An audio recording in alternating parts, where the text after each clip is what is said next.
igreja. Peguei vocês num susto, né? Eu também. Eu só vi lá, 3, 2, 1. Vamos levantar.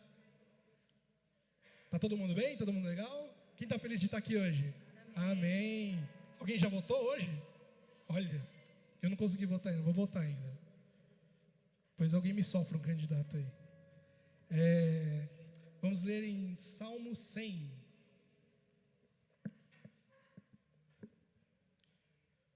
Falar sobre louvor. Salmo 100. Eu gosto muito desse versículo. Esse versículo aqui, lá em 95, o primeiro dia que eu entrei numa igreja, fui para a escolinha, tinha 10 anos. Fui para a escolinha e naquele dia as crianças iam cantar. Aí era uma música baseada nesse versículo. Acho que todo mundo... celebrai com júbilo, Senhor. Foi a primeira vez que eu entrei na igreja, tive que cantar. Nunca ia imaginar que aqui está tocando, né? Cantando, não aprendi nenhum dos dois, mas a gente está aqui pela misericórdia de Deus. Amém? Salmo 100. Celebrai com júbilo ao Senhor todas as terras. Servir ao Senhor com alegria e entrai diante dele com canto. Sabei que o Senhor é Deus, Ele nos fez e não nós a nós mesmos. Somos povo seu e ovelhas do seu pasto. Entrai pelas portas dele com gratidão, em seus átrios com louvor. Louvai-o e bendizei o seu nome, porque o Senhor é bom e eterna a sua misericórdia, e a sua verdade dura de geração em geração. Amém. Essa passagem é muito boa, ela nos convida a entrar diante do Senhor com canto. Então, às vezes a gente nem sabe de onde veio essa liturgia de começar o culto primeiro com louvor. Eu acredito que veio muito disso, de você já entrar diante do Senhor com louvor, com a sua adoração, para você já imergir no que vai ser a graça dele através da palavra, através do entendimento que ele vai nos dar, através da pregação dos pastores, dos presbíteros, dos evangelistas. Então, que a gente possa se alegrar nele, em adoração aqui, para receber o melhor dele, que é a sua palavra. Amém? Vamos orar. Senhor, muito obrigado, Pai, por essa manhã, Senhor, que estamos aqui, Senhor, com a tua igreja, Senhor. A tua igreja aqui, Pai, e a tua igreja que está em casa também, Senhor, nos assistindo, Pai. Somos gratos, Senhor, por sermos, Senhor, corpo seu, Senhor, a tua igreja, a tua noiva, Senhor. Te agradecemos pela oportunidade, Senhor, que tivemos de te conhecer e de te aceitar, Senhor, e de estar contigo, Senhor, de ser justificado pelo teu sangue, Pai, e conquistar a salvação através da sua graça, Senhor. Abençoa a nossa igreja, Senhor, o nosso corpo, que possamos crescer em Ti, Senhor, em espírito, Senhor, e em verdade, Pai. Que possamos, Senhor, crescer espiritualmente, Senhor, em Ti, Pai, através da Tua palavra, para entendermos melhor a Tua palavra, Senhor. Nós te agradecemos, Senhor, em nome de Jesus. Amém. Amém. Vou colocar o meu coral de anjos, que nem o Eric fala aqui. Ele fica me zoando dos meus pets. É bonito, não é, gente? Vamos cantar sobre o amor de Deus. Amém? Sobre o amor do nosso Pai. Essa música eu cantei 2 semanas atrás. Ela é praticamente nova, assim, mas ela é assim, ó. Vou falando para todo mundo lembrar como que é, ó. Vou ao teu encontro para ouvir o teu amor de Pai. Amor por mim, nada mais importa quando sinto teu amor de Pai. Amor por mim, igreja, vou te encontro. Vou ao teu encontro para ouvir o teu amor de Pai. Amor por mim, nada mais importa.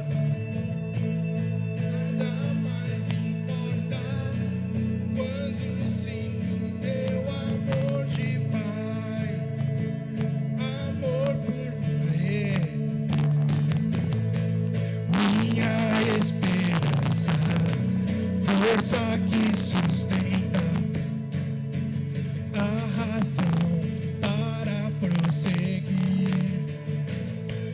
meu futuro certo, pão que me alimenta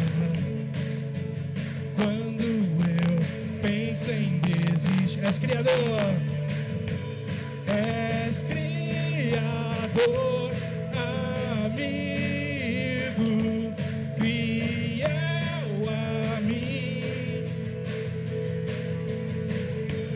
És meu pastor, abrigo, amor sem fim. Vou ao teu encontro,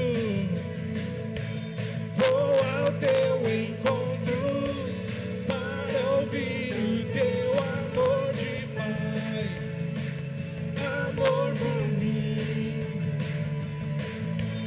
Nada mais importa quando sinto teu amor de Pai, amor por mim, amor por mim. Vou ao teu encontro,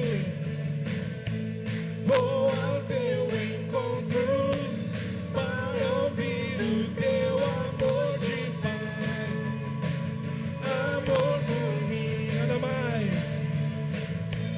Nada mais importa quando sinto teu amor de Pai, amor, amor por mim.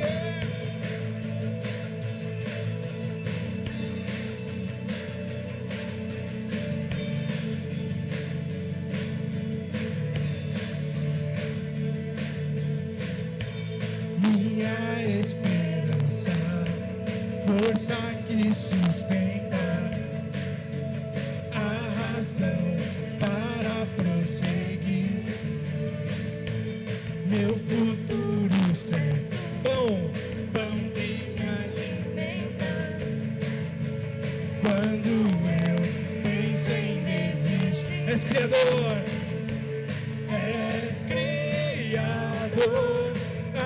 amigo, fiel a mim. És o meu pastor,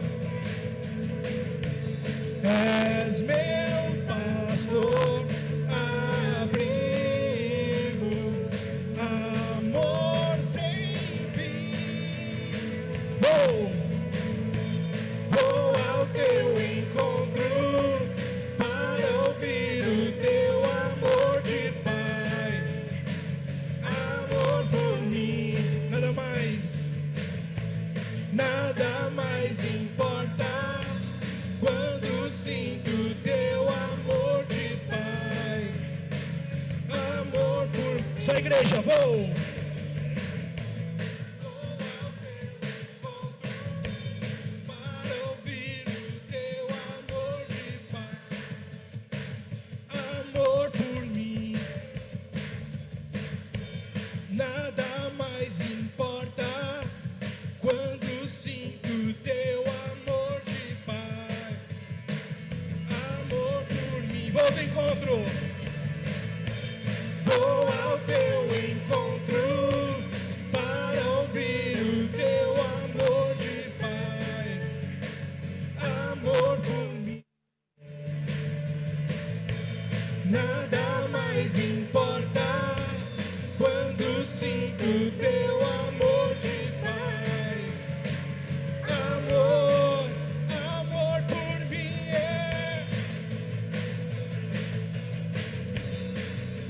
Amor por mim.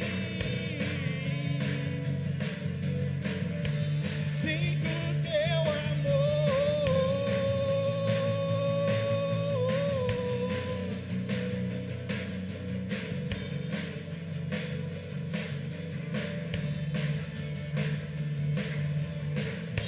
Aleluia, aplausos ao Senhor.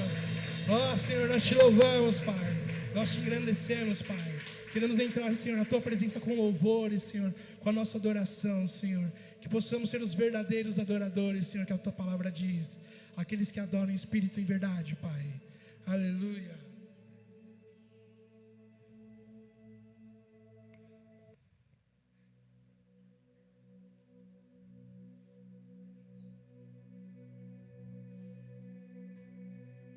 Aleluia.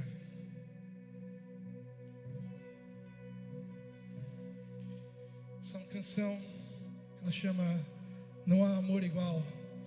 E nós sabemos, nós sentimos o amor de Deus e sabemos que não há nada igual a Ele, nada igual a esse amor.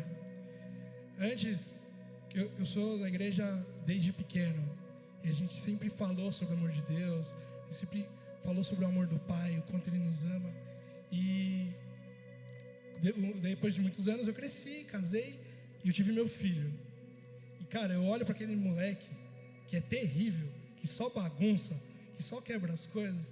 E mesmo assim você tem um amor que você não sabe de onde vem. Aí eu fico imaginando, se o meu amor pelo meu filho é assim, se o amor de Deus é maior que esse amor, e Ele foi capaz de dar o filho dele por nós, para sermos salvos, para sermos justificados. Eu falei, é um amor que não tem como a gente, o ser humano, mensurar e encaixar no amor que a gente sente. O amor que a gente sente, ele é infinitamente menor do que a capacidade de onde o amor de Deus pode ir. E por isso que a gente não tem que tentar entender o amor de Deus. A gente tem que aceitar o amor de Deus. E aceitar o que Ele fez por nós e a obra da cruz de Cristo. Que foi esse amor que trouxe a salvação. Amém? Vou cantar o refrão dessa canção. Ela é nova também. Mas ela é muito bonita. Ela não é difícil de pegar o refrão.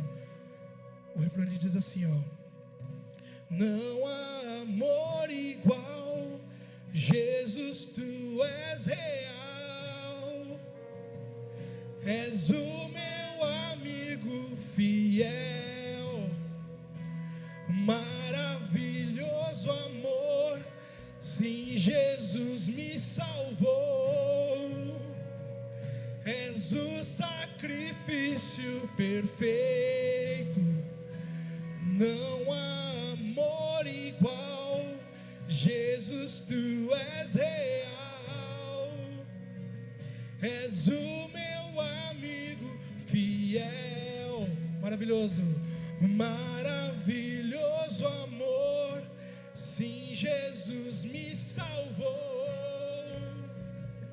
és o sacrifício perfeito. E nada se compara ao teu amor. Deixou sua glória e habitou entre nós. Em tudo foi tentado, levou sobre si as nossas dores. Foi moído por nossos pecados, por teu sangue nós fomos lavados.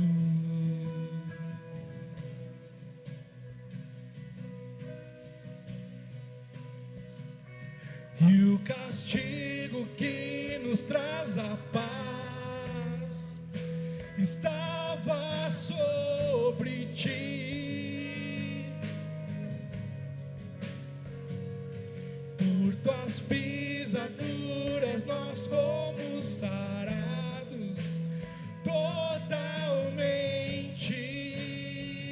A igreja, não há amor igual, não há amor igual, Jesus, tu és real, és o meu amigo fiel,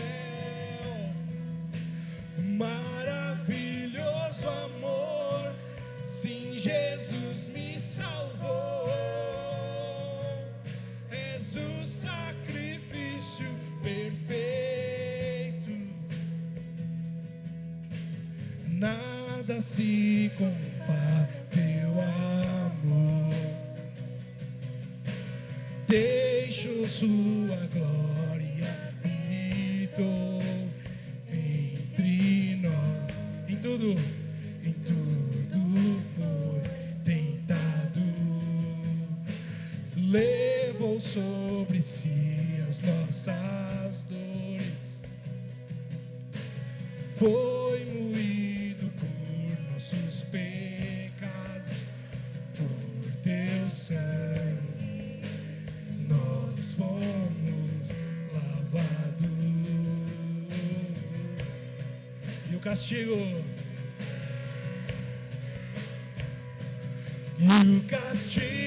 que nos traz a paz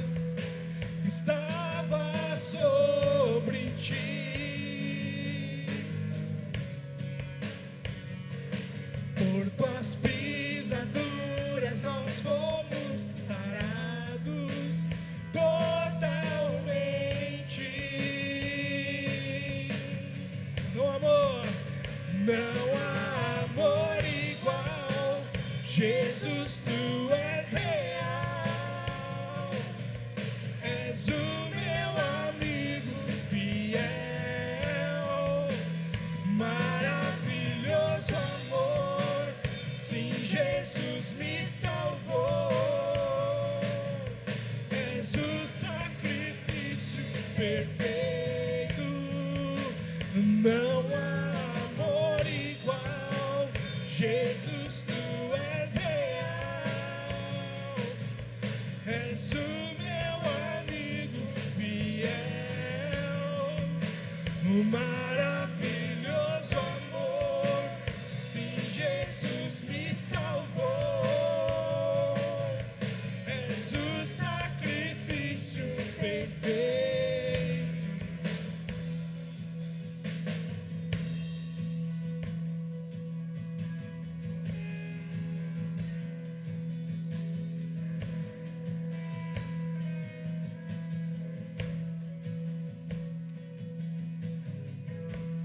Tudo que tenho terás, tudo que sou tu terás, a recompensa do teu sacrifício, a recompensa do teu sacrifício. Tudo que tenho terás, tudo que sou tu terás, a recompensa do teu sacrifício, a recompensa do teu sacrifício. Tudo que tenho terás, tudo que sou tu terás, a recompensa do teu sacrifício. Mais uma vez, tudo que tenho, tudo que tenho terás, tudo que sou tu terás, a recompensa do teu sacrifício. Não há amor igual, Jesus, tu és real, és o sacrifício perfeito, maravilhoso amor. Sim, Jesus me salvou, és o sacrifício perfeito, és o sacrifício, és o sacrifício perfeito. És o sacrifício perfeito.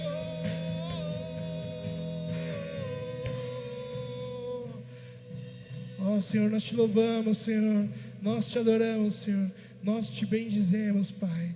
Estamos aqui diante de Ti, Pai, para te adorar, Senhor, para te louvar, Senhor, para te dizer, Pai, que o Teu amor, Senhor, Ele é real, Senhor, e Ele é o maior que existe, Pai. O amor que nos salvou, Pai.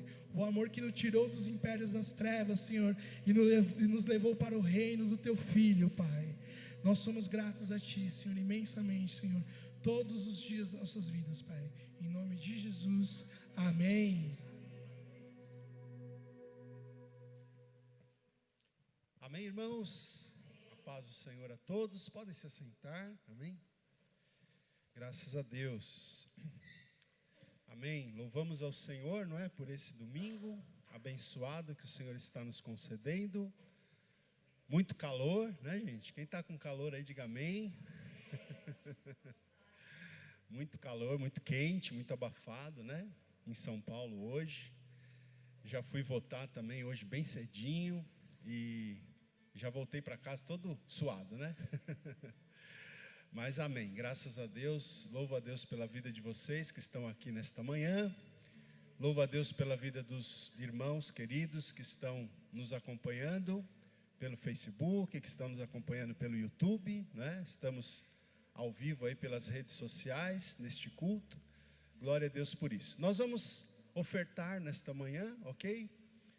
Você já conhece a palavra de Deus, você sabe das promessas do Senhor para aqueles que têm um coração aberto e voluntário para semear na obra do Senhor, né? E você também já conhece os nossos desafios financeiros aqui, como a gente diz, não são pequenos, então seja nosso parceiro, se associe a nós aí no tocante a dar e receber, amém? Para quem quiser fazer um depósito, uma transferência, está aí o número da conta sendo projetado na transmissão. Então, enquanto o grupo canta mais um louvor, nós vamos semear, o irmão Danilo vai estar recolhendo as ofertas. Em espírito, em verdade, te adoramos,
Senhor Deus, nós te agradecemos por esta manhã. Obrigado, Senhor, por esse tempo de louvores, de adoração, através dos cânticos. Obrigado, Senhor, também pelos dízimos, pelas ofertas. Te agradecemos pelo coração voluntário do teu povo para contribuir na obra do Senhor. Muito obrigado. Senhor, continua abençoando, multiplicando as finanças do teu povo, abrindo portas para aqueles que precisam de portas abertas nesta área. Nós pedimos, Senhor, em nome do Senhor Jesus. Deus, também nesta manhã nós estamos aqui para ouvir a tua voz, a tua palavra. Pedimos que o Senhor fale ao nosso coração, através desta mensagem que vamos compartilhar nesta manhã, Pai. Em nome do Senhor Jesus, ministra as nossas vidas, Senhor. Capacita a minha vida, dá-me graça, dá-me, ó Pai, unção, poder, autoridade do Teu Espírito Santo. Eu te peço, Senhor, e que o Senhor abra os olhos do entendimento do Teu povo, para que nós possamos compreender as maravilhas da Tua palavra, em nome de Jesus. Amém. Amém? Graças a Deus, gente. Então, eu vou pedir para vocês abrirem a palavra nessa manhã. Hoje nós vamos ler então no Evangelho segundo escreveu o apóstolo João, capítulo 3. Por gentileza, abra lá a palavra, João capítulo 3, versículo 31. João 3, 31.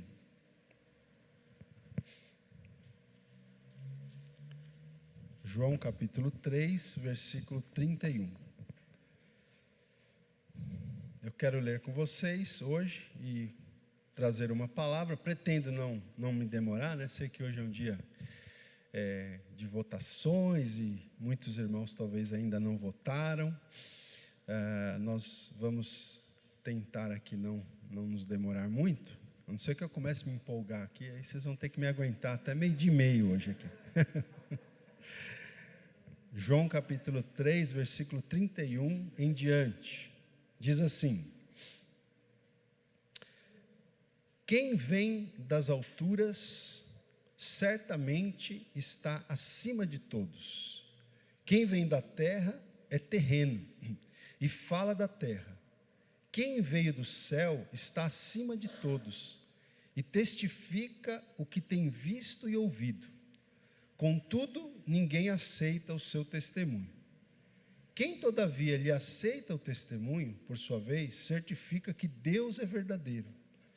Pois o enviado de Deus fala as palavras dele, porque Deus não dá o Espírito por medida. O Pai ama ao Filho, e todas as coisas tem confiado às suas mãos. Por isso, quem crê no Filho tem a vida eterna. O que todavia se mantém rebelde contra o Filho, não verá a vida, mas sobre ele permanece a ira de Deus. Amém? Glória a Deus. Já oramos, né, pela palavra. Irmãos, esse texto aqui que eu acabei de ler com vocês, ele está aqui numa sequência, né? Você pode observar aí na sua Bíblia. É sempre bom os irmãos terem a Bíblia aberta, viu, gente? Eu sei que hoje em dia, né, a gente tem tudo aí projetado, os versículos, mas a gente percebe que o povo está perdendo, né, aquela familiaridade de estar folheando a Bíblia, né?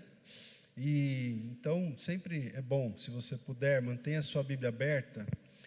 Você vai perceber que o Evangelho de João, aí no capítulo 3, ele começa com aquela conversa, com aquele diálogo entre Jesus e Nicodemos, certo? E aí, esse diálogo, esse discurso de Jesus aqui, ele vai se estender aí até basicamente o versículo 21 do capítulo 3, né? Aí na sequência, por exemplo, aqui na minha Bíblia, antes do versículo 22, diz assim: outro testemunho de João Batista, né?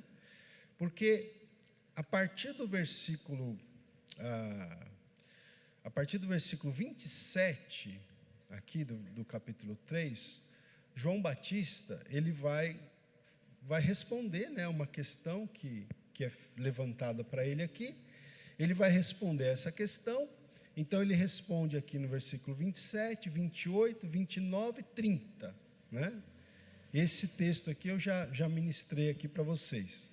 E aí então vem na sequência esse texto que eu acabei de ler, do 31 ao 36, onde existe um debate aqui entre os comentaristas da Bíblia, se essas palavras que vêm agora do versículo 31 ao 36, se são palavras de Jesus, né? Se são palavras de Jesus, se é um discurso de Jesus, fora de uma cronologia aqui no Evangelho, ou se seria a continuação das palavras de João Batista. Então, me parece, né, lendo aqui o contexto e lendo alguns comentaristas, me parece que de fato esse texto aqui do 31 ao 36 é uma continuação então das palavras que João Batista inicia lá no versículo 27. Bom, e esses versículos então são 6 versículos, né? São 6 versículos. Eles trazem para a gente aqui alguns ensinamentos que eu quero compartilhar com vocês então nessa manhã. Veja, vamos lá, versículo 31, diz assim: quem vem das alturas, certamente está acima de todos. Quem vem da terra é terreno, e fala da terra. Quem veio do céu está acima de todos. Então, ele está falando aqui, né? Provavelmente é o evangelista João Batista, né? O evangelista não, o profeta João Batista. Ele, então, está dizendo aqui, ele está se referindo a Jesus. Jesus é aquele que veio das alturas. Jesus é aquele que veio do céu, né? Note que no versículo 31, no comecinho fala, quem vem das alturas. E aí depois, na última frase diz, quem veio do céu, né? Então, Jesus, gente, ele veio das alturas. Jesus é aquele que veio do céu. Note que João Batista, ele não veio do céu, literalmente, dizendo como Jesus veio, né? João Batista foi um profeta levantado aqui por Deus, mas ele é da terra, por isso que o texto diz aí também, no versículo 31, vou reler, olha, quem vem das alturas certamente está acima de todos, quem vem da terra é terreno e fala da terra. Então João, ele fala de uma perspectiva, né, de quem recebeu a mensagem, estando aqui na terra, e sendo um ser humano comum como nós, né, mas Jesus, ele é aquele que veio das alturas, ele é aquele que veio do céu, e João Batista, por não ter vindo das alturas e ter vindo do céu da mesma maneira, da mesma forma que Jesus, João Batista não pôde fazer a plena revelação, né? Quem traz a plena revelação é o Senhor Jesus, este sim, vamos falar aqui nessa mensagem mais adiante. Jesus sim, traz a plena revelação de Deus, né? Jesus sim, é o ápice da revelação de Deus ao ser humano, mas João Batista não pôde fazer a plena revelação, porque ele é da terra, mas Jesus, grave isso, a primeira lição que eu quero trazer aqui, o primeiro aspecto que eu quero destacar para nós, que nós temos aqui no texto é esse: Jesus, ele veio das alturas, Jesus, ele veio do céu, amém, gente? É importante, né? Não sei se você já teve a oportunidade de ler o Evangelho de João, se não, quero te incentivar a ler este importante Evangelho, né? Eu já falei outras vezes aqui para vocês, que nós temos 4 Evangelhos na Bíblia, né? Que são Mateus, Marcos, Lucas e João, certo? E os 3 primeiros Evangelhos, Mateus, Marcos e Lucas, eles são chamados de evangelhos sinóticos. Por quê? Porque eles são muito parecidos, né? Eles abordam a vida de Jesus por uma mesma ótica, né? Por um mesmo viés. Então, por isso são chamados sinóticos. O Evangelho de João, ele é um pouco diferente dos outros 3. O Evangelho de João, ele é mais teológico, ele é mais profundo, ele tem longos discursos, né? E eu tenho esse defeito, né? Não sei se é um defeito, se é uma virtude, de querer explorar o texto nas suas minúcias aqui, porque esses discursos do Evangelho de João, eles são discursos que exigem, né, a nossa atenção, a gente mergulhar no texto, tirar aqui os detalhes, observar os detalhes, né? Então, note aqui, por exemplo, no versículo 31 também, diz o quê? Vamos lá, tem mais um detalhe que eu quero chamar a sua atenção aqui. Quem vem das alturas, certamente está acima de todos. Quem vem da terra é terreno e fala da terra. Quem vem do céu está acima de todos. Né? Note então que 2 vezes no versículo 31, diz que quem veio das alturas, quem veio do céu, está acima de todos.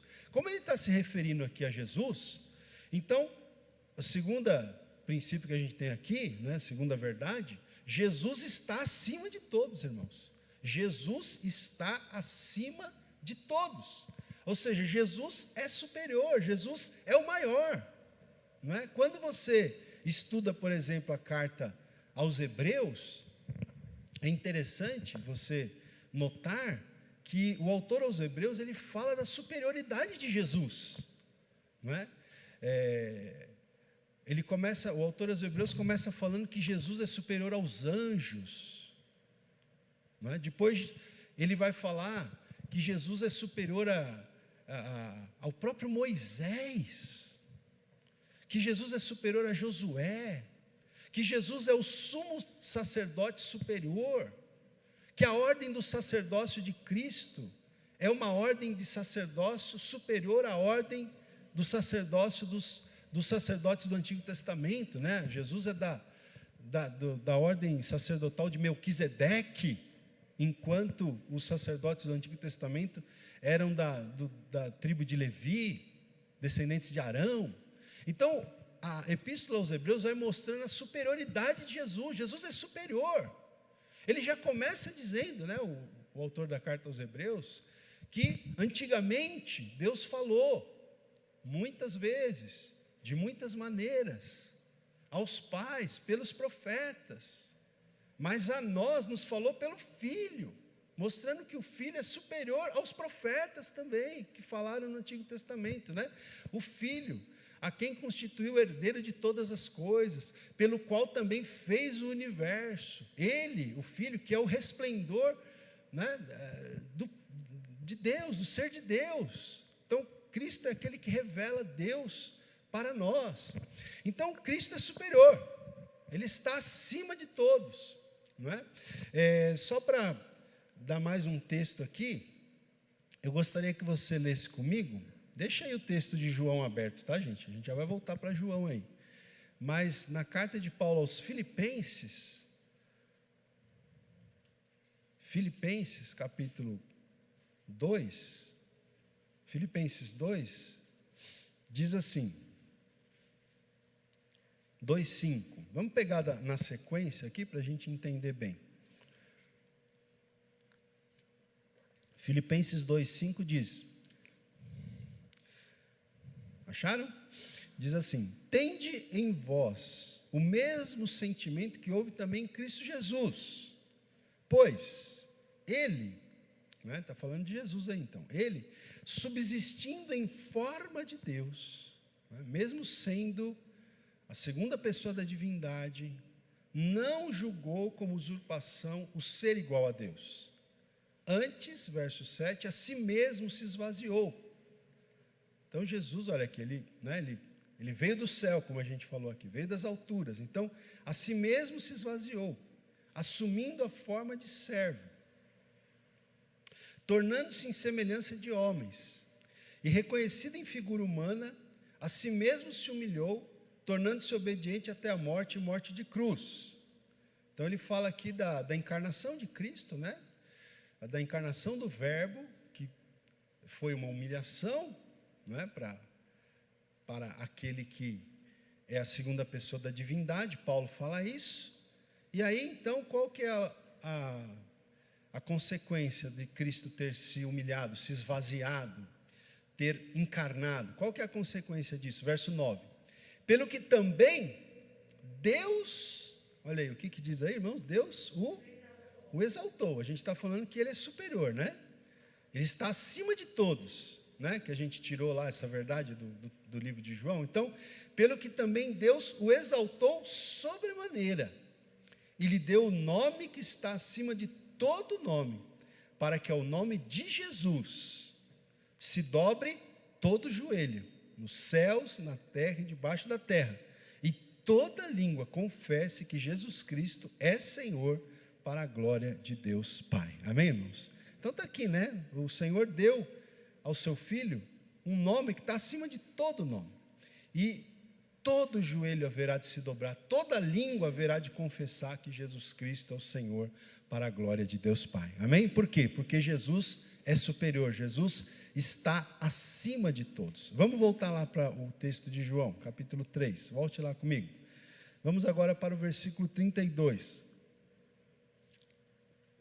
E aí diz que esse que veio das alturas, que veio do céu, e está acima de todos, verso 32, diz aqui, e testifica o que tem visto e ouvido, né? Então, uma terceira verdade que a gente aprende aqui é que Jesus, ele testificou, quando, né, Jesus esteve aqui, quando Jesus encarnou há 2000 anos atrás, o próprio Deus, na pessoa do Filho, se fez carne, habitou entre nós, esteve aqui, andou entre nós.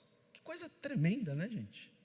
Que coisa tremenda. Deus, que é trino, que é triuno, Pai, Filho e Espírito Santo, Deus na pessoa do Filho, ele se fez carne, ele habitou entre nós, ele andou aqui nessa terra.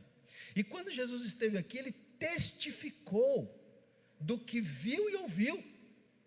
Porque Jesus, né, o Verbo de Deus, já estava desde toda a eternidade com o Pai. E nessa convivência, nessa relação com o Pai, ele viu e ouviu né, coisas maravilhosas. E foi isso que ele veio fazer aqui. Ele testificou, quando Jesus esteve aqui, ele testificou. Olha, o que diz aí, irmão? Vamos lá, estou tentando. Eu gosto que você perceba que eu estou tirando isso aqui do texto, né, verso 32. E testifica o que tem visto e ouvido. Então, quando esteve entre nós, Jesus testificou o que viu e ouviu na eternidade, em seu relacionamento com o Pai. Por ter estado no céu desde toda a eternidade com o Pai, o Filho, né, que é Jesus, que é o Verbo, conhece o Pai, conhece todo o plano de salvação. Jesus, o Filho, ele sabe qual é o propósito de Deus, qual é o propósito do Pai. E ele anunciou, né, enquanto esteve aqui, ele anunciou as palavras do Pai.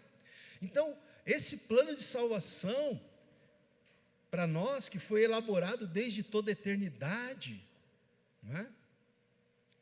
O texto bíblico diz, lá em Apocalipse, eu não lembro agora a referência, mas diz que o Cordeiro, que é o Verbo, que é Jesus, que é o Filho, que é a segunda pessoa da divindade, o Cordeiro foi morto antes da fundação do mundo. Antes da fundação do mundo. Então, isso nos leva a entender que a salvação através da cruz de Cristo não é o plano B, né? A gente fala isso sempre, isso não é o plano B de Deus, né? Tipo, o homem pecou lá no Éden, aí Deus, né, me permita aqui a ilustração, Deus levou as mãos à cabeça, e o que eu faço agora? Vamos pensar num plano B aí. Não, o plano de redenção em Cristo Jesus, ele já foi traçado desde toda a eternidade, antes mesmo de Deus criar o ser humano, esse plano já foi traçado. E quando foi traçado pelo Deus Trino, Pai, Filho e Espírito Santo. Então, Jesus já conhecia isso, né? Jesus participou, vamos dizer assim, da elaboração desse plano redentor, e ele veio então testificar. Quando esteve aqui, ele testificou do que viu e ouviu, né? Até do que, creio que podemos dizer, até do que participou na eternidade. Agora, o texto continua dizendo, no verso 32, o quê? Qual que é a segunda parte? O que diz a segunda parte? Diz assim, testifica, né? E testifica o que tem visto e ouvido, contudo, ninguém aceita o seu testemunho. Então, a quarta verdade aqui que nós temos, gente, nesse texto, é que a maioria dos homens não recebe a Cristo, não recebe o seu testemunho, a maioria, né? Aqui o texto usa até uma expressão, diz ninguém, né? Ninguém, né? Está escrito aí, contudo ninguém aceita o seu testemunho. Essa expressão ninguém não deve ser tomada em sentido absoluto, conforme o próprio contexto vai mostrar, porque alguns aceitam o testemunho de Jesus. Graças a Deus nós temos aceitado o testemunho de Jesus, amém, irmãos? Mas veja, o fato é esse, isso é um fato, a maioria dos homens não recebe, né? Nem recebe o seu testemunho. Eu não tenho essa estatística, mas eu creio que quando a gente chegar no céu, vai ser uma parcela pequena da humanidade que vai ser salva, viu, irmãos? Né? Infelizmente. A maior parte dos seres humanos que viveram na face dessa terra durante a história humana, infelizmente não estarão no céu. A maior parte não estarão no céu, porque a maioria das pessoas, o texto até chega a usar a expressão ninguém, que não deve ser tomada em termos absolutos, mas a maioria dos homens não recebe a Cristo. A maioria dos homens não recebe o testemunho de Cristo. Hoje, inclusive, né, mais do que nunca hoje, no século 21, nós vemos uma rebelião aberta. Eu tenho falado sempre isso aqui. A gente vê uma rebelião aberta contra o cristianismo, né? Nós vemos uma rebelião aberta contra todos os símbolos cristãos, o que é uma preparação para a revelação do que a Bíblia chama o homem da iniquidade. Eu quero ler com vocês aqui rapidamente, vamos ler, deixa João aberto aí, vamos ler 2 Tessalonicenses, leia lá comigo, 2 Tessalonicenses,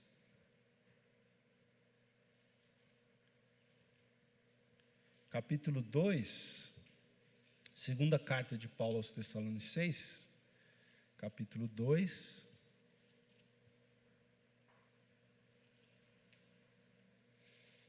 Segundo Tessalonicenses 2, versículos 3 e 4. Olha só o que o apóstolo Paulo falou aqui para a igreja de Tessalônica, né?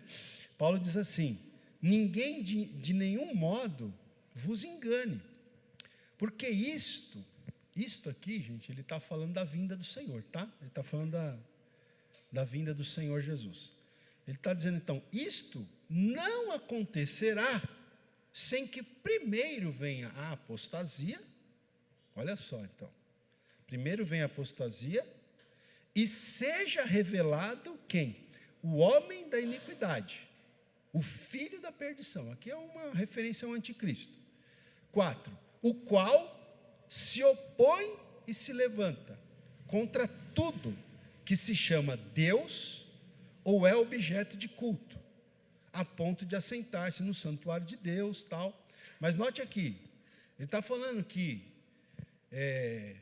antes, não é, da vinda do Senhor, o que acontece? Acontece a apostasia. Eu penso que a gente já tem visto em certa medida essa apostasia, e vai ser revelado o anticristo, o qual o anticristo se opõe, verso 4, né? Se opõe e se levanta contra tudo que se chama Deus, contra tudo que se refere a Deus, ou seja, objeto de culto, né? Então veja, eu estou citando esse texto aqui para reforçar o fato de que o texto de João diz que a maioria dos homens não o recebe, nem recebe o seu testemunho. Hoje nós vemos, né, como eu estou falando, uma rebelião aberta contra o cristianismo, contra todos os símbolos cristãos. A gente está vendo aí igrejas sendo queimadas, às vezes a gente está vendo aí pessoas subindo nas torres das igrejas para arrancar a cruz. Acho que vocês viram isso acontecer, né? Eu vi um vídeo lá na Inglaterra, um cara subiu lá na torre de uma igreja batista lá e ficou forçando para arrancar a cruz. É um símbolo, né? É um símbolo do cristianismo, tá certo? Então, até aqui vou abrir um parênteses, eu disse outro dia aqui para os irmãos, nenhum pastor tem autoridade para dizer em quem o membro da igreja deve votar.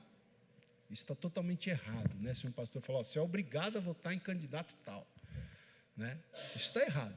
Agora, eu penso que o pastor ele tem a obrigação de dizer em quem o cristão não deve votar, né? Então, se você não votou hoje ainda, você que está aqui, você que está ouvindo, preste atenção. Você não pode votar em um candidato que vai contra a fé cristã. Você não pode votar num partido que vai contra os princípios, não é, da palavra de Deus. Não pode, gente. Não é? Como é que um cristão vai votar num partido? Né? E são, desculpa, às vezes as pessoas não gostam que eu digo, mas são os partidos de esquerda, né? Os partidos progressistas. Né? Esses partidos, PT, PSOL, essa turma aí e os outros partidos que são aliados, esse pessoal quer acabar com os valores cristãos. Como é que um cristão vai votar num partido desse? Então, vote em quem você quiser, mas não vote num político, num candidato que é contra os valores cristãos, certo? Muito bem, vamos lá, vamos seguir aqui, voltando lá para João, capítulo 3, João 3, agora versículo 33, diz assim, João 3, 33, olha, quem todavia lhe aceita o testemunho, por sua vez certifica que Deus é verdadeiro. Então, veja que o próprio contexto diz que há aqueles que aceitam, né? Então, quem aceita o testemunho de Jesus, preste atenção, quem aceita o testemunho de Jesus, por sua vez certifica, ou seja, tem a certificação, tem a confirmação que Deus é verdadeiro. É isso que ele está dizendo aí, né? Aceitar o testemunho de Jesus, gente, o que significa aceitar o testemunho de Jesus? Significa aceitar o que Jesus diz como sendo verdade, não é? Como sendo uma verdade. Aceitar o testemunho de Jesus significa aceitar o que Jesus diz como sendo verdade, como algo que não deve ser questionado, não é? É aceitar também, ou melhor, reconhecer a Jesus como aquele que veio do céu. Isso é aceitar o testemunho de Jesus. Aceitar o testemunho de Jesus é o ato decisivo da pessoa ao receber a Jesus Cristo como seu Senhor, como seu Salvador. Não é? Quando a pessoa recebe a Cristo, e se alguém não o recebeu ainda, hoje é uma boa oportunidade para você fazer isso, porque aceitar o testemunho de Jesus é esse ato decisivo da pessoa receber a Jesus Cristo como seu Senhor e como seu Salvador. E, preste atenção, o texto diz que quem aceita, então, veja, certifica, confirma que Deus é real, que a sua palavra é a verdade, né? Agora é assim, vida de fé assim, funciona dessa forma. Primeiro você aceita o testemunho, e aí a partir do momento que você aceita, aí você vai ter a confirmação, você vai ter a certificação de que Deus é real, de que Deus é verdadeiro, de que a palavra de Deus é verdade. Tem muita gente que fica, não, me dá uma prova de que Deus existe, de que Deus é real, que aí eu creio. Não, meu amigo, funciona diferente. Você vai ter que primeiro crer, e aí quando você crer, você vai ter uma prova, você vai ter a confirmação, você vai ter a convicção, a certificação dentro de você que Deus é real, que a sua palavra é a verdade. Olha só, outro texto, aí em João mesmo, capítulo 17, João capítulo 17, desculpa, gente, João 7, basta você virar 3, 4 páginas aí, João 7, versículo 17, olha só aqui foi o próprio Senhor Jesus, né, quem disse essa palavra aqui, João 7, 17, olha só, se alguém quiser fazer a vontade dele, conhecerá a respeito da doutrina, se ela é de Deus ou se falo por mim mesmo. Você quer conhecer, né, a respeito da doutrina? Você quer saber se a doutrina bíblica ela é de Deus ou se Jesus estava falando por ele mesmo? Então, primeiro você tem que fazer a vontade dele. Você tem que se submeter à vontade dele. Percebeu aí o texto, gente? Vou reler. Se alguém quiser fazer a vontade dele, conhecerá a respeito da doutrina. Então, primeiro você faz a vontade dele, né? Primeiramente, a pessoa deve se submeter à vontade dele. E então a pessoa vai conhecer. se a doutrina, né, dele, se a doutrina de Deus, ou se a doutrina que Jesus ensinou é de Deus, ou se era dele mesmo. Então é isso, vamos voltar lá, João 3, vamos seguir aqui. Então quem aceita o testemunho de Jesus tem essa certificação, essa confirmação que Deus é verdadeiro. Verso 34 diz assim: pois o enviado de Deus fala as palavras dele. Essa frase aqui, vamos parar aqui, a gente tem uma outra verdade aqui. Jesus é o enviado de Deus. Quem é o enviado de Deus? Jesus. Jesus é o enviado de Deus. E por ser o enviado de Deus, diz o texto aí, que Jesus fala as palavras dele. Jesus fala as palavras de Deus, né? Como enviado de Deus, Jesus transmite, Jesus fala, né? Olha, está aqui. Ele transmite, Jesus revela as palavras de Deus, conforme a gente já falou há pouco. Por quê? Porque ele é o verbo, né? Aqui nesse evangelho de João diz que ele é o verbo. O que significa a palavra verbo, né? Que no original é logos, no original grego é logos. O que é o logos? O logos é o verbo, o logos é a palavra, o logos é a expressão de Deus. E quem é o verbo? Jesus é o verbo, o Filho é o verbo. Ele é a própria palavra, a própria expressão de Deus. Então olha aí, o que diz aí, vamos reler o verso, né, 34. Pois o enviado de Deus, que é Jesus, fala as palavras dele, transmite as palavras dele, revela as palavras dele. Então, como a gente sempre tem dito, você quer conhecer a Deus, olhe para Cristo. Você quer ouvir Deus, ouça Cristo, ouça a palavra de Deus, né? Vamos lá, gente, seguindo aqui. Outra coisa, no próprio verso 34, diz, segunda parte do verso, diz: porque Deus não dá o Espírito por medida. Né? Outra verdade que a gente tem aqui, que Deus, Ele não dá o Espírito por medida. O que significa isso? Eu fui buscar outras duas traduções, a NVI diz: Ele dá o Espírito sem limitações. A Nova Tradução na linguagem de hoje diz: Deus dá do seu Espírito sem medida. Irmãos, Deus tem, né, eu entendo isso, Deus tem o prazer de dar, de distribuir, vamos dizer assim, de dar do seu Espírito, né, sem medida, sem limitações. Ele não dá o Espírito por medida.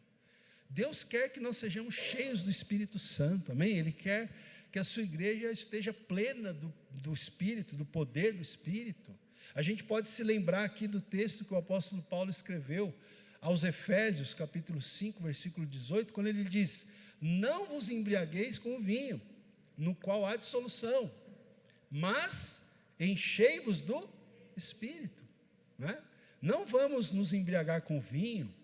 E o vinho aqui não é só a bebida, literalmente falando, mas é tudo aquilo que, né, que está ligado ao prazer, né, que pode se tornar pecaminoso.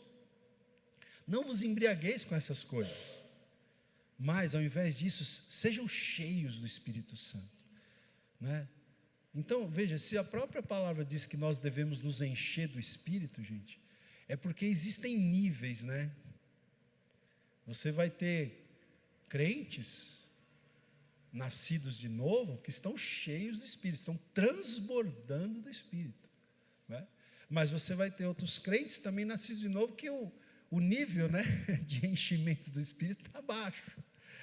Então Paulo está falando: encham-se, né, sejam cheios do Espírito Santo. Por quê, irmãos? Aí linkando aqui com o que o texto de João diz, por quê nós devemos ser cheios do Espírito? Porque Deus, Ele não dá o Espírito por medida, Ele dá o Espírito sem limitações, sem medida. Deus quer que eu e você, que nós sejamos cheios do Espírito Santo de Deus, amém? Vamos seguir aqui, verso 35 agora, 35, diz assim: olha, o Pai ama ao Filho, né? Outra verdade aqui, o Pai ama o Filho. Então, o amor do Pai pelo Filho é muito grande. Aliás, essa relação, né, gente, da Trindade, isso é um mistério para nós, né? Um mistério para a nossa mente humana limitada. A relação das três pessoas, Pai, Filho e Espírito Santo, né? três pessoas distintas, um Deus, um único Deus, que se revela e subsiste em três pessoas, o Pai, o Filho e o Espírito Santo.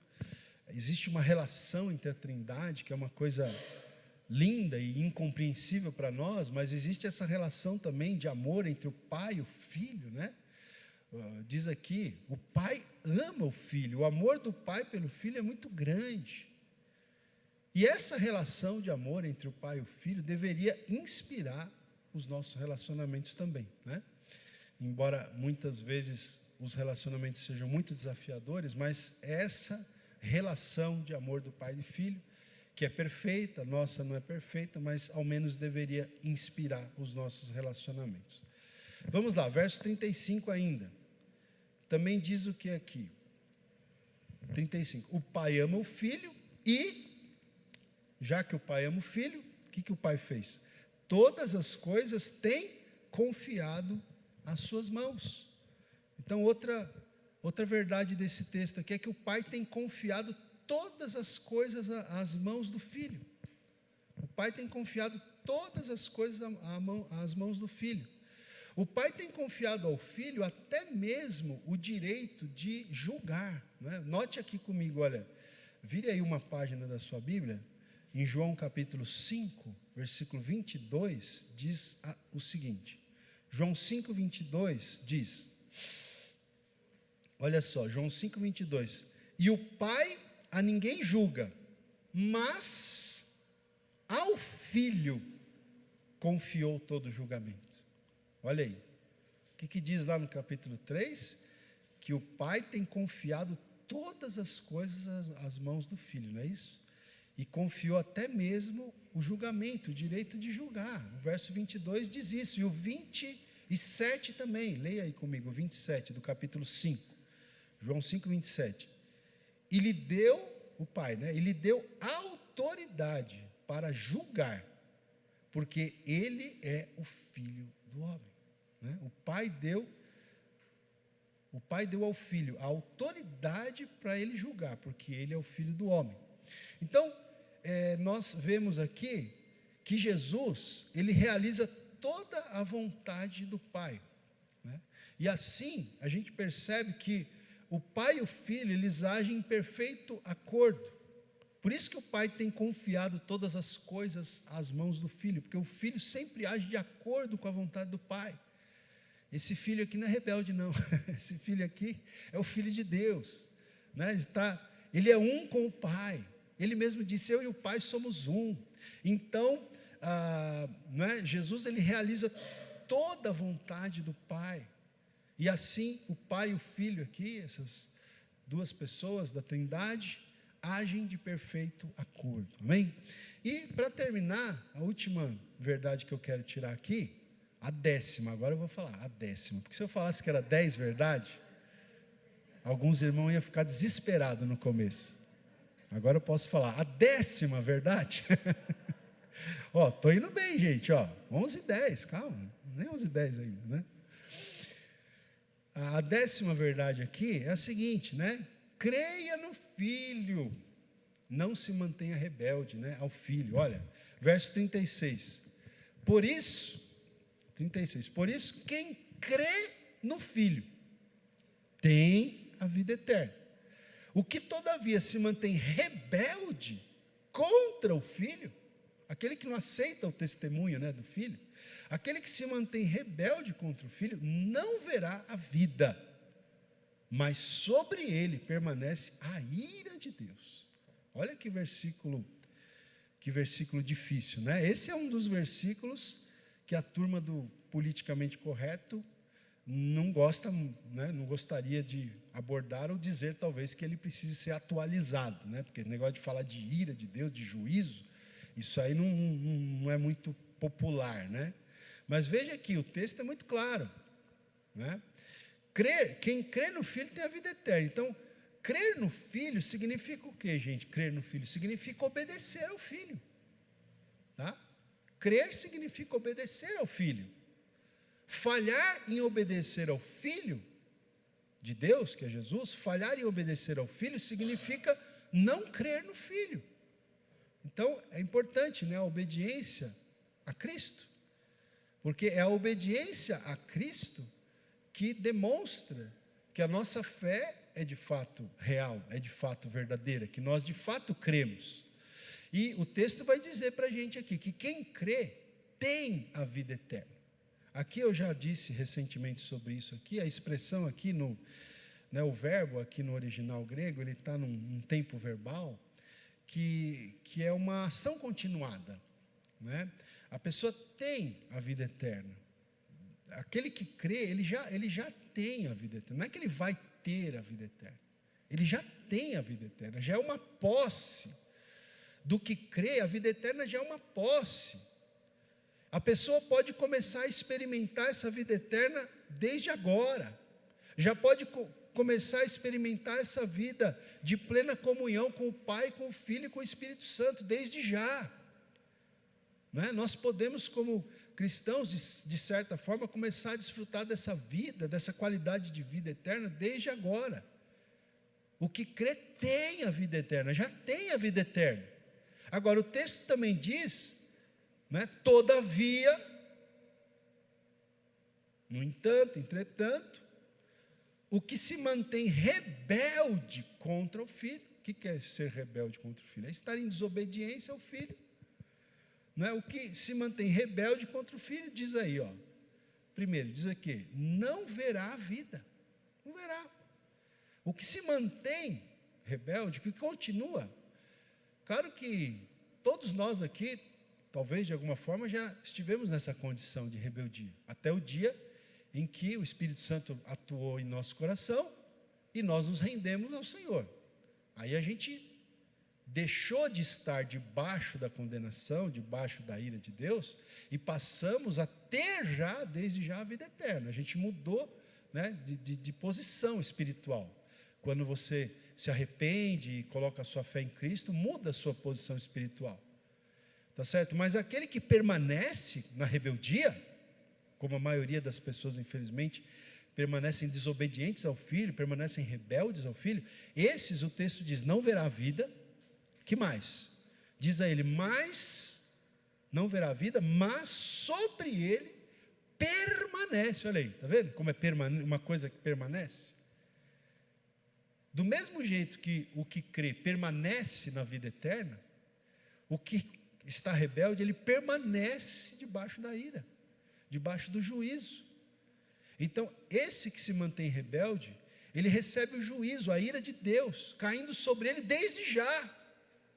Olha a condição da pessoa que não é salva, olha a condição da pessoa que ainda está rebelde, olha a condição da pessoa que ainda não se rendeu ao Filho. Ele recebe o juízo, a ira de Deus caindo sobre ele desde já. Enquanto se recusar a obedecer, não terá a vida, e continuará sob, ou seja, debaixo da ira e do juízo de Deus. É isso que o texto está dizendo. É uma condição realmente triste e que deve ser mudada, né? Então, se alguém que está aqui nessa manhã, né, eu sempre falo isso, irmãos, porque você sabe, eu vou falar uma coisa aqui, não é porque uma pessoa está sentado aqui na igreja, né, que ela nasceu de novo necessariamente. Martin Lloyd Jones falava muito isso, né, um grande pregador inglês, né? Dentro da própria igreja a gente tem um campo evangelístico, né? Até mesmo os adolescentes que estão aí, né? As crianças, os adolescentes, não é porque o pai é convertido que o filho necessariamente é convertido. Precisa se converter, precisa conhecer Deus, precisa experimentar o novo nascimento, não é? Não pode se manter rebelde ao Filho. É uma experiência que todos precisam ter, de crer em Jesus, porque quem crê no Filho tem a vida eterna. Não só terá, mas já tem a vida eterna, desde já, né?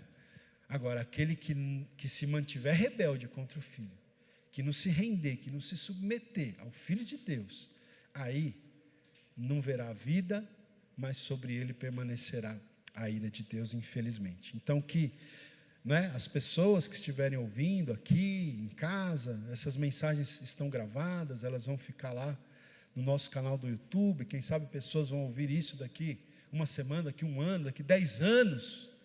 Seja quando for que você ouvir isso, se você não rendeu a sua vida a Cristo, faça isso, né? Você pode fazer isso nesse momento. Vamos ficar de pé? Né? Você pode fazer isso nesse exato momento. Eu quero orar nesse momento, né? E convidar. Se você não rendeu a sua vida a Cristo ainda, esse é o momento de fazê-lo. Você vai orar comigo agora. Nós vamos orar juntos. Amém? Você vai orar aí onde você está. E orar é falar com Deus. Fale para Deus que você quer, não é, render a sua vida, se submeter, que você quer, não é, você coloca a sua fé no Filho de Deus, porque você então terá a vida eterna, não é? Você terá a vida eterna no momento que você crê, você já passará a desfrutar desse bem maravilhoso que é a vida eterna. Amém? Feche seus olhos. Querido Deus, nós te agradecemos por essa manhã, te agradecemos, Senhor, pela tua palavra, Senhor. Deus querido, que o teu Espírito Santo possa, Senhor, descortinar esta palavra aos nossos corações, aos corações daqueles que têm ouvido ou que ouvirão.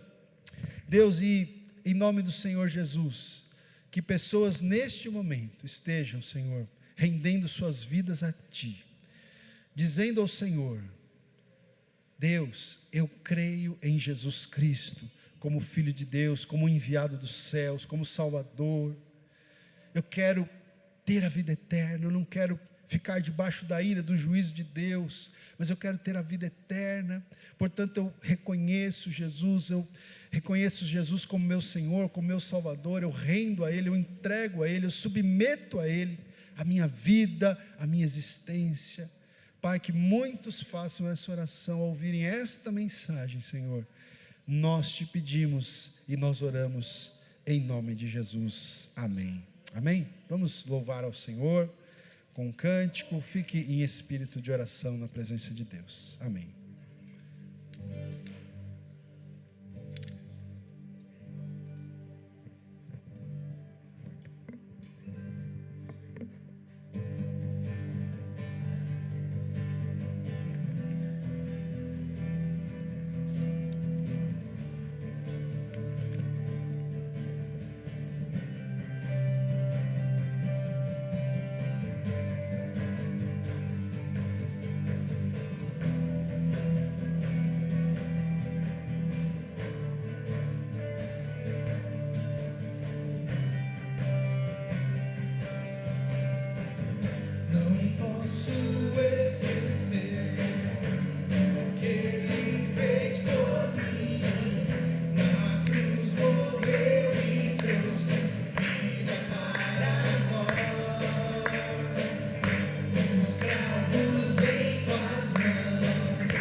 Não posso esquecer.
a igreja, aleluia.